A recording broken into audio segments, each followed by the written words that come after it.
Hello everyone, and in this video I'm going to show you steps that you can take to prevent yourself from downloading anything malicious or being hacked online. So as a cybersecurity engineer, it's my job to raise the security awareness, and I think this video is important for people to understand that you can investigate emails that you do receive, and there are resources out there that you can use if you aren't 100% sure that the email you've received is legitimate.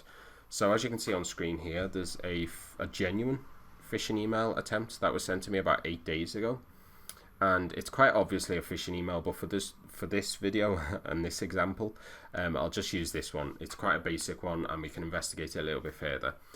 Now if I just scroll down, it says I've won something, congratulations. A Stanley tool set apparently. Screwfix, if you're not familiar, it's like a Home Depot in America. I don't know if it's based out there, but pretty much the same company.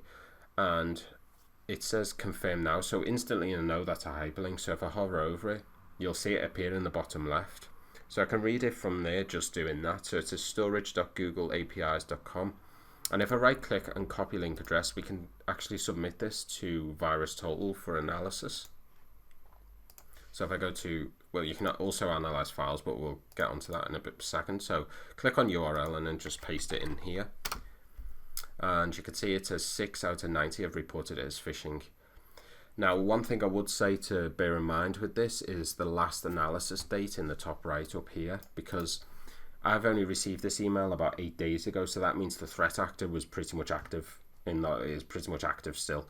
So not all of these security vendors will have analyzed this specific link.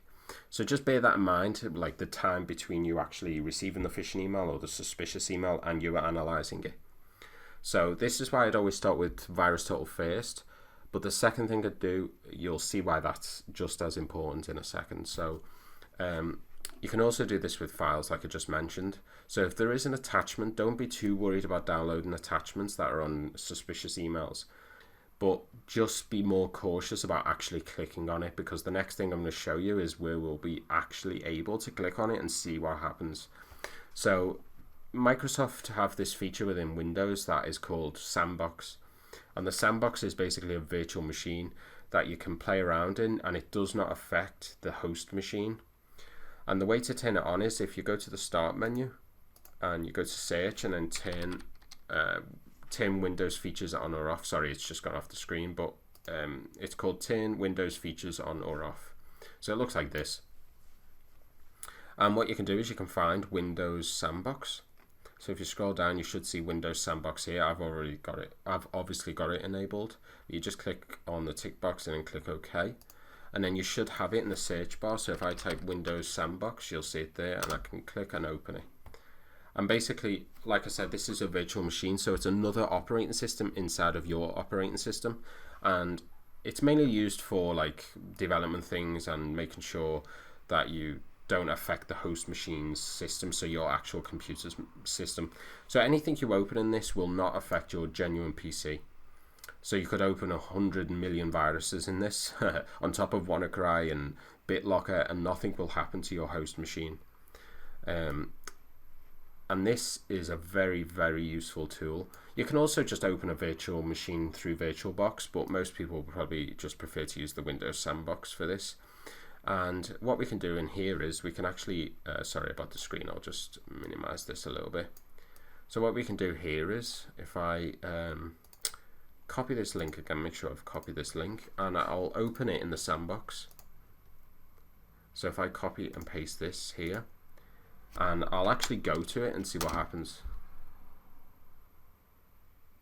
So this has been reported as unsafe. So Defender's blocking it within the Sandbox as well. So there's more reassurance that the link is not genuine.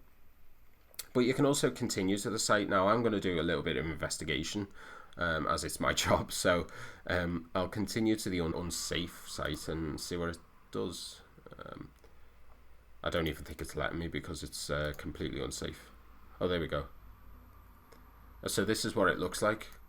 And this is a genuine phishing email, so please do not visit this link. But it says, dear customer, congratulations, we would like to offer you.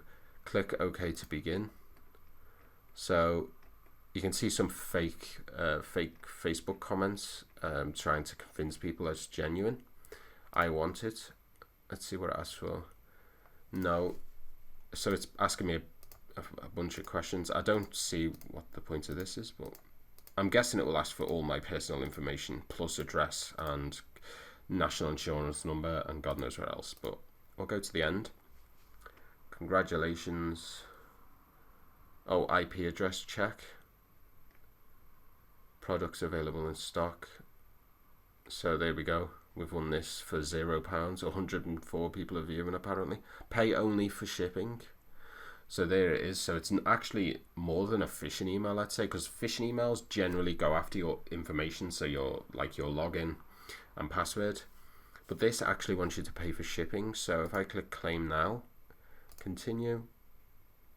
Now what's it sending me to? So here it's basically getting all my details, and then I'm assuming it will ask me for shipping.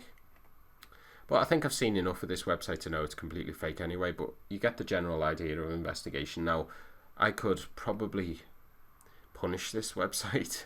That might be for another video, so subscribe to keep an update, because I might actually make a script that just spams this website with fake information. Yeah, I've just given myself an idea there, so it's always good to get back at them, isn't it? I could make a Python script that would enter all this information a million times, so they keep getting fake information, probably costing them more in bandwidth as well.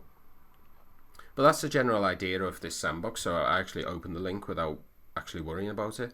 And the other thing you can do within the sandbox is actually open attachments, like I said before. So you can also open file attachments within the sandbox. You have to do it a little bit differently. You can't drag and drop the file.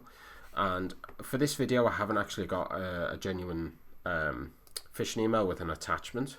But what I've done is I've just got a PDF document, and this is a legitimate PDF document. And what I can do is I can actually scan it for you. So if I it's on the desktop somewhere, in my actual desktop, not the sandbox version. So I'll just drag and drop. And this is what you can do. So if you get a suspicious email that you think suspicious, you can download the attachment. Be very cautious about actually opening the file though, until you're in the sandbox. So I'll drag and drop, and as you can see it says undetected for everything. And then what I can do is I can actually click on it and Control-C, copy it, and then come into the sandbox and paste it. You can't actually drag and drop, as you can see. So you just have to copy and paste into the sandbox directly, and then I can actually open the file. I've opened it, and it's a genuine PDF document of Microsoft Azure DevOps. So it's a normal document, and I can read it without any worry of, or I should say with peace of mind, that nothing's going to happen to my actual host system. So that is basically the video. Hopefully these little tips did help you investigate phishing emails a little bit more, or phishing attachments. And last thing, as you can see, the pop-up box when you click to close the sandbox, it says, are you sure you want to close the Windows Sandbox? Once Windows Sandbox is closed, all of its contents will be discarded and permanently lost. And click OK. And that's it.